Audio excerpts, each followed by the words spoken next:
Hey everyone, today we are going to study class 10 NCERT chapter 4 Science, Carbon and its Compounds. In the last chapter, we came to know many compounds of importance to us. In this chapter, we will study about some more interesting compounds and their property. Also, we shall be learning about carbon, an element which is of immense significance to us, both in both its elemental form and in combined form.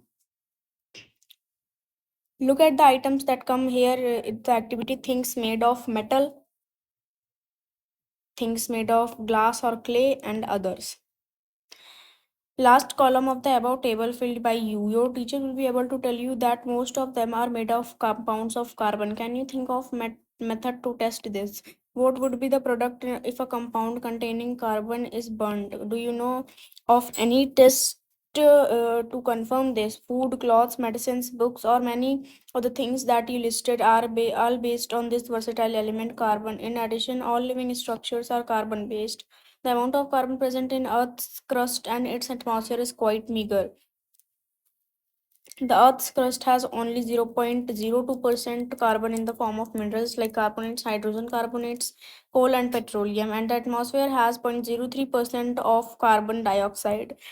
In spite of this small amount of carbon available in nature, the importance of carbon seems to be immense. In this chapter, we will know about the properties of carbon which make carbon so important to us. Bonding in carbon, the covalent bond. In the previous chapter, we have studied the properties of ionic compounds. We saw that ionic compounds have high melting and boiling point and conduct electricity in solution or in the molten state. We also saw how the nature of bonding in ionic compounds explains these properties. Let us now study the properties of some carbon compounds. Most carbon compounds are poor conductors of electricity, as we have seen in chapter 2. From the data given in table 4.1 on the boiling and melting points of the carbon compounds, we find that these compounds have low melting and boiling points as compared to ionic compounds. Chapter 3. We can conclude that the forces of attraction between the molecules are not very strong. Since these compounds are largely non-conductors of electricity, we can conclude that the bonding in these compounds does not give rise to any ions. In class ninth, we learned about the combining capacity of various elements and how it depends on the number of valence electrons. Let us now look at the electronic configuration of carbon. The atomic number of carbon is 6. What would be the distribution of electrons in various cells of carbon? How many valence electrons will carbon have? We know that the reactivity of elements is explained by as their tendency to attain a completely filled outer shell, that is, attain a noble gas configuration. Elements forming ionic compound achieve this by either gaining or losing electrons from the outermost shell. In case of carbon, it has 4 electrons in its outermost shell and needs to gain or lose 4 electrons to attain noble gas configuration. If it were to gain or lose electrons, first it could gain 4 electrons forming C4 minus anion, but it would be difficult for the nucleus with 6 protons to hold on to 10 electrons. That is 4 extra electrons. It could lose 4 electrons forming C4 plus cation, but it would require a large amount of energy to remove 4 electrons, leaving behind a carbon cation with 6 protons on its nucleus holding on to just 2 electrons. Carbon overcomes this problem by sharing its valence electrons with other atoms of carbon or with atoms of other elements. Not just carbon, but many other elements form molecules by sharing electrons in this manner. The shared electrons belong to the outermost cells of both the atoms, led to both atoms attaining the noble gas configuration. Before going on the compounds of carbon, let us look at some simple molecules formed by sharing of valence electrons. The simplest molecule formed in this manner is that of hydrogen. As you have learned earlier, the atomic number of hydrogen is 1. Hence, hydrogen has only one electron in its K shell and it's require one more electron to fill the K shell. So two hydrogen atoms share their electrons to form a molecule of hydrogen H2. This allows each hydrogen atom to attain the electronic configuration of the nearest noble gas, helium, which has two electrons in its K shell. We can depict this using dots or crosses to represent valence electrons, figure 4.1. And here is the figure. Okay. This is for molecule of hydrogen. The shared pair of electrons is said to constitute a single covalent bond between the two hydrogen atoms. A single covalent bond is also represented by a line between the two atoms, as shown in figure 4.2.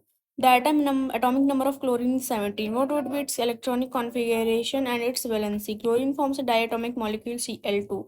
Can you draw the electron dot structure for this molecule? Note that only the valence electrons need to be depicted.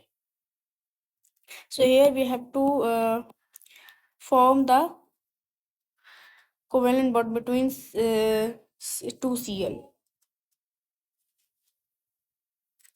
Cl molecules.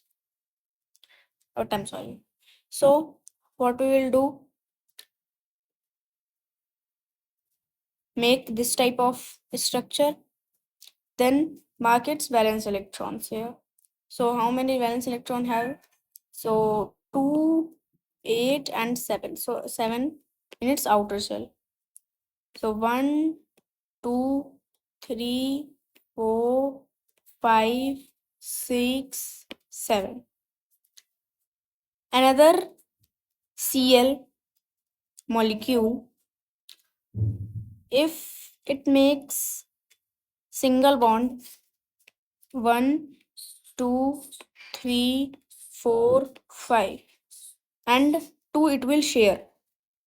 Here I am making it with a different color, yellow color. 2, 3, 4, 5 and 2 it will share. So how much there? 1, 2, 3, 1, 2, 3, 4, 5, 6, 7, 8, 9, 10. 10. So it's not satisfied. So we will share 1 electrons each. Okay. 1 electrons each. So what we have to do is cut this one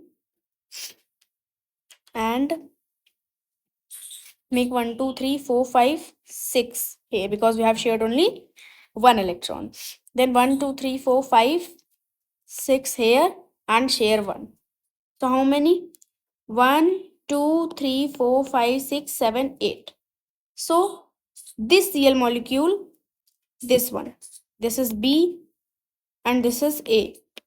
So the B atom has attained a noble gas configuration, that is 288. This chlorine atom 1, 2, 3, 4, 5, 6, 7, 8. So it has also attained a noble gas configuration. Hence this is Cl single bond Cl. Okay.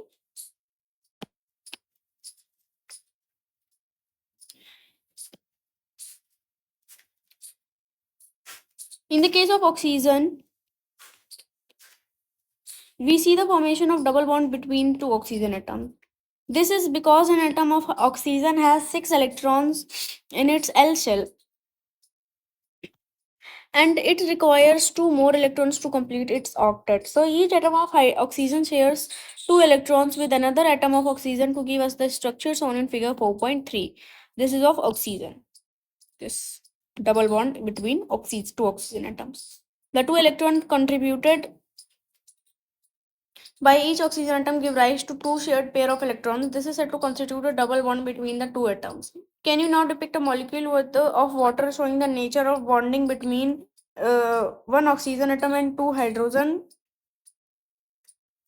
atoms? Does the molecule have single bond or double bonds? What would happen in the case of diatomic molecule of nitrogen? Nitrogen has the atomic number 7. What would be its electronic configuration and its combining capacity? In order to attain an octet, each hydrogen atom and a molecule of nitrogen contributes 3 electrons, giving rise to 3 shared pair of electrons.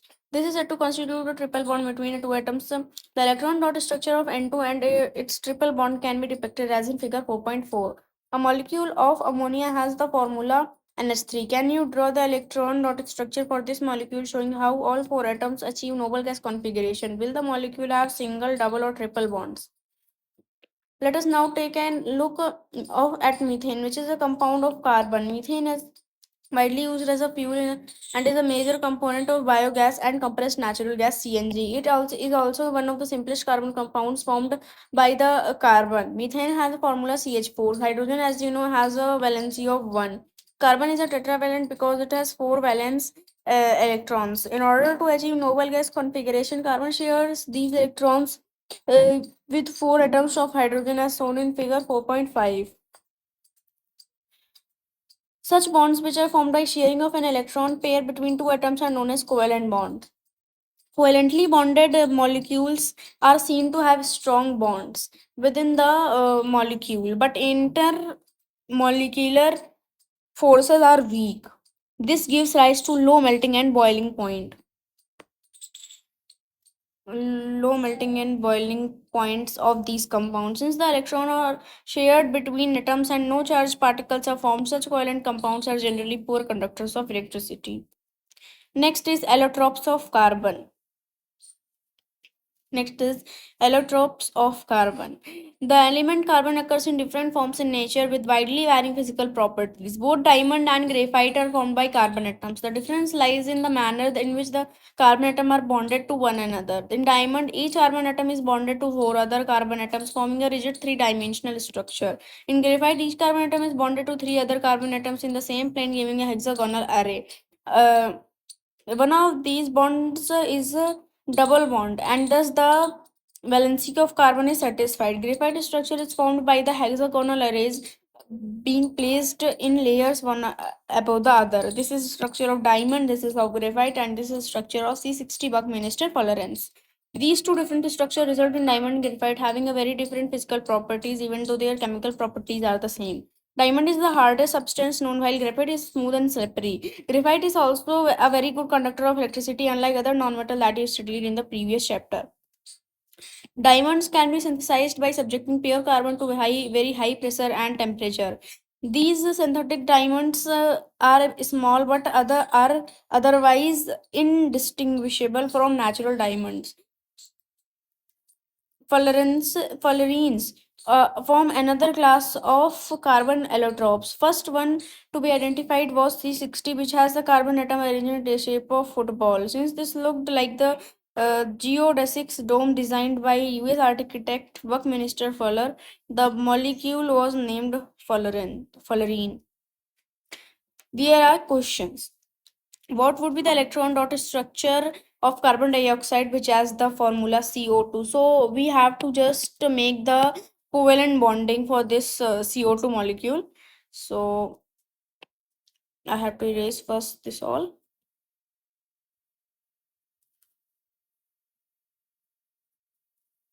Okay. Once it's done, we have to start a answer. So firstly, it this is C. Okay. How many valence electrons are there in C? They are four. 1, 2, 3, 4. Then this is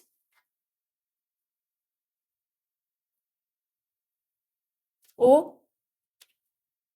One second. I am making it from different color.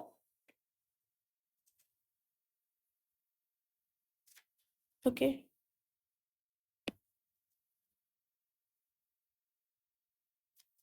This is O. How many it has? It has 6.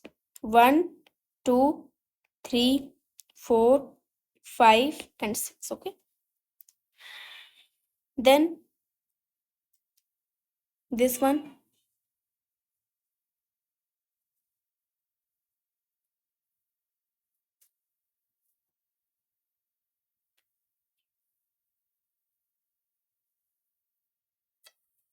This is O. How many? 6. 1, 2, 3, 4, 5, 6. So let's see, after sharing 1 electrons each, the valency of carbon is satisfied. 1, 2, 3, 4, 5, 6. No, it's not satisfied. We need 8. Of oxygen, 1, 2, 3, 4, 5, 6, 7. No, we need one more. Here in this oxygen, 1, 2, 3, 4, 5, 6, 7. So it's also not satisfied. So we have to share one more electrons and see that what happens.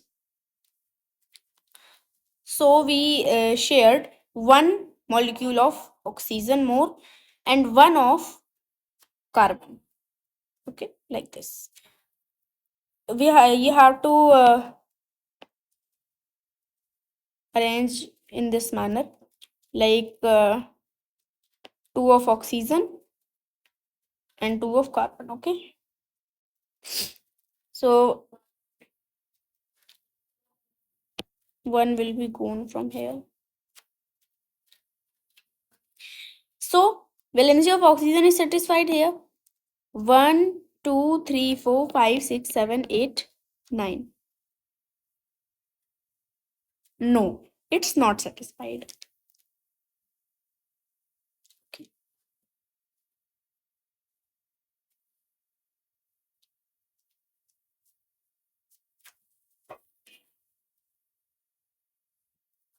How it is, like you have to share uh, like I'm telling you again, there are, we have to share 1, 2, 3, 4, and here it's 5, then 6 in O, 1, 2, 3, 4, 5, and 6 in O. In carbon, there are 1, 2, 3, and 4. Then what we have to do? We have to share one electron each. So one from oxygen and one from this oxygen. Okay, one from this. See that valency is satisfied or not? No. So what we have to do here? Share one more from both oxygen here. Okay, and one from carbon. So hence valency is satisfied here. 1, 2, 3, 4, 5, 6, 7, 8. Yes, 1, 2, 3, 4, 5, 6, 7, 8. And of carbon, 1, 2, 3, 4, 5, 6, 7, and 8. So hence, what will form? C double bond O, and here also double bond O. Okay, you can also write it as C double bond O and double bond O. Okay, so this is the answer of this question. You can take a screenshot or pause the video. Okay, then what is the next question here? What would be the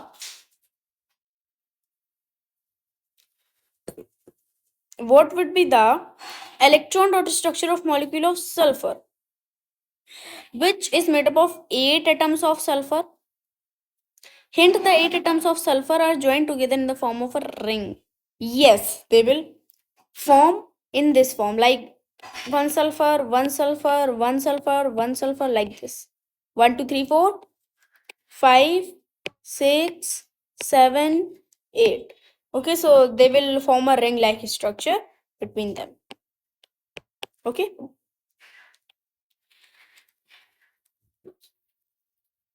Let's move on other heading. Next heading. Versatile nature of carbon. We have seen the formation of covalent bond by sharing of electrons in various elements of compounds. We have also seen the structure of a simple carbon compound, methane. In the beginning of the chapter, we saw how many things we use contain carbon. In fact, we ourselves are made up of carbon compounds. The numbers of carbon compounds whose formula are known are to chemists was recently estimated to be in millions. This outnumbers by a large margin the compounds formed by all other elements put together. Why is it that this property is seen in carbon and no other element?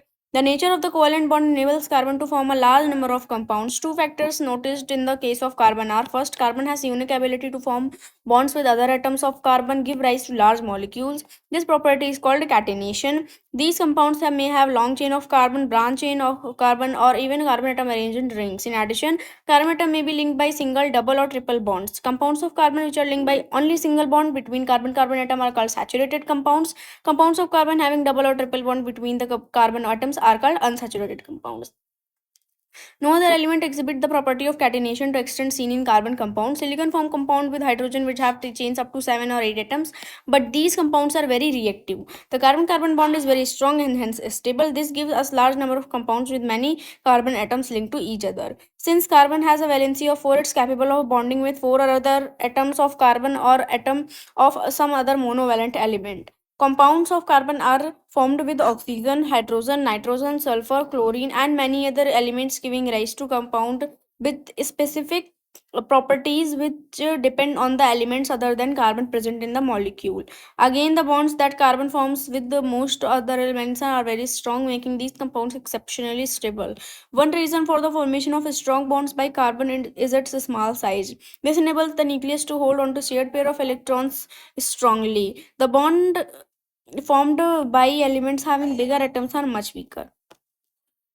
Organic compounds. The two characteristic features seen in carbon, that is tetravalency and catenation, put together give rise to large number of compounds. Many have the same non-carbon atom or group of atom attached to different carbon chains. These compounds were initially extracted for natural substances, and it was thought that these carbon compounds of or organic compounds could be only formed within a living system. That is, it was postulated that the vital force was necessary for the synthesis. Frederick Waller proved this in 1828 by preparing urea from ammonium cyanide. But carbon compounds, except from carbides, oxygen of carbon, carbonate, and hydrogen carbonates, all continue to be studied under organic chemistry. So, next is saturated and unsaturated carbon compounds. We have already seen the structure of methane. Another compound we formed one compound formed between carbon and hydrogen is ethane with the formula of C2H6. In order to arrive at the structure of simple carbon compounds, the first step is to link the carbon atom together with a single bond and then use the hydrogen atom to satisfy the remaining valencies of carbon. For example, the structure of ethane is arrived in the following steps. C single bond C. Firstly, three valencies of each carbon atom remain unsatisfied. So, there is a trick to make these elements, that if any carbon has four bonds with another element like 1 2 3 4 with any element, so valency of carbon is satisfied. Or like this, there are also 4 1 2 3 4, valency of carbon is satisfied. Like this, valency of carbon is satisfied. So four bonds are needed. There is only one bond, three are remaining. So three valencies of each carbon atom are remain unsatisfied. So each is bonded to three hydrogen atom. Here three and here also three. So C2H6 is formed. The electron dot structure of ethane is 4.6. See this one. Can you draw the structure of propane which has the molecular formula C3H8 has similar manner? Okay, we can do. Propane means 3C, C3H8. Here 4 satisfied. Okay.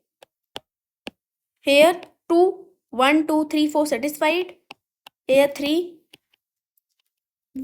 1, 2, 3, 4 satisfied. And valency of each of hydrogen is also satisfied. Okay. Let's move on. You will see that valencies of all the atoms are satisfied single bond between them. Such carbon compounds are called saturated compounds. These compounds are normally not very reactive. However, another compound of carbon and hydrogen has the formula C2H4 and is called ethene. How then can this molecule be depicted? We follow the same stepwise approach as above.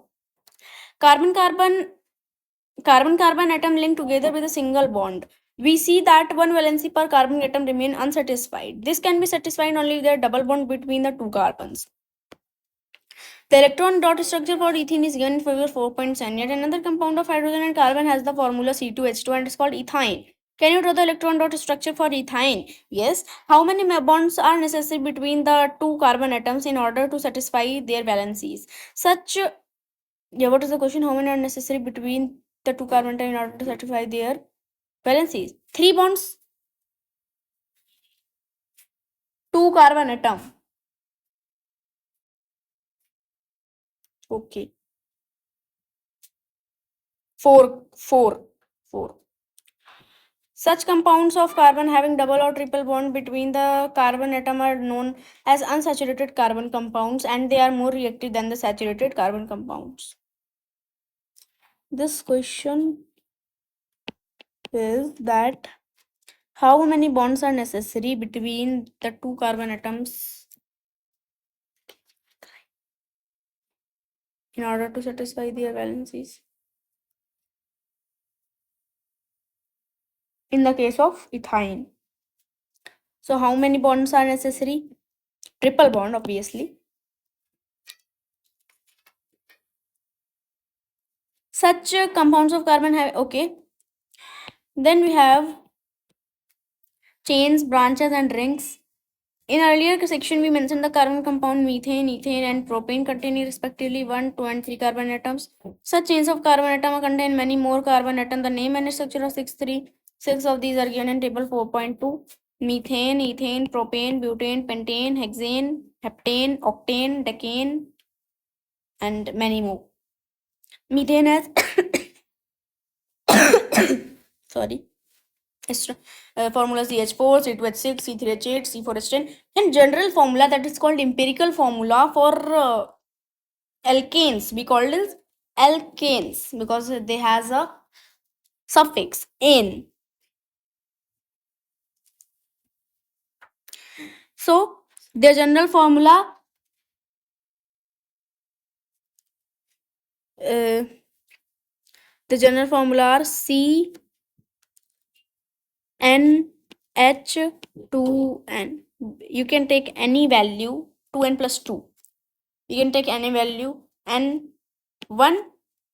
So 2 into 1 plus 2, it means 2 plus 2, 4, CH4, like again C2H6, and so many. But let us take another look at butane. If we make the carbon skeleton with 4 carbon atom, we see that 2 different possible skeletons are this one, and this one. Filling the remaining valencies with the hydrogen gives us these two figures, this one and this one. This is branched, this one is branched, and this is a single chain. We see that both of these structures have the same formula, C4H10. Such compounds with the identical molecular formula but different structures are called structural isomers. In addition to the straight and branched carbon chain, some compounds have the carbon atom arranged in the form of a ring. For example, cyclohexane has the formula CH12 and following structure. Okay, this is a ring form, like this is a ring form. Okay. Can you draw the electron dot structure for cyclohexane? Straight chain, branched chain, and cyclic carbon compounds all may be saturated or unsaturated. For example, benzene C6H6 has the following structure: C6H6 benzene.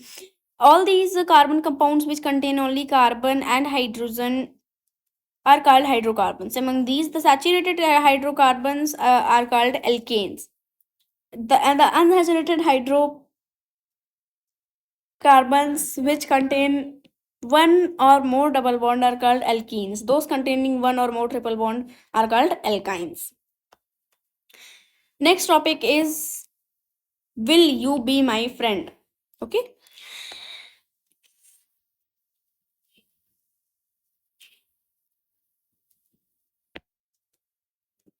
Carbon seems to be a very friendly element.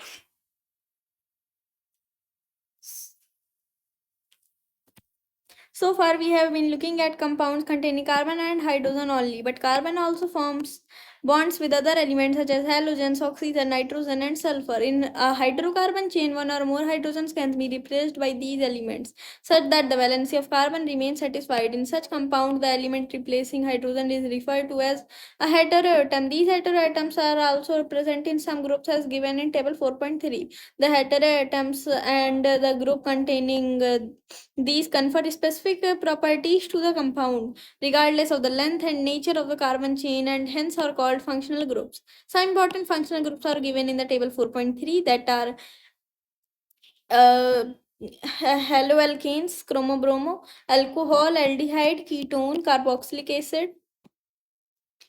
Free valency or valencies of the group are shown by the single line. The functional group is attached to the carbon chain through its valency by replacing one hydrogen atom or atoms. Homologous series. You have seen that the carbon atoms can be linked together to form chains or of varying lengths. These chains can be branched also. In addition, hydrogen atoms or other atoms on these carbon chains can be replaced by any of the functional groups that we saw above. The presence of functional group such as alcohol decide the properties of the carbon compound regardless of the length of the carbon chain. For example, the chemical properties C3, CS3OH, C2H5OH, C3H7OH, and C4H9OH are all very similar. Hence, such a series of compounds in which the same functional group substitutes for hydrogen in a carbon chain is called homologous series. This is an important line.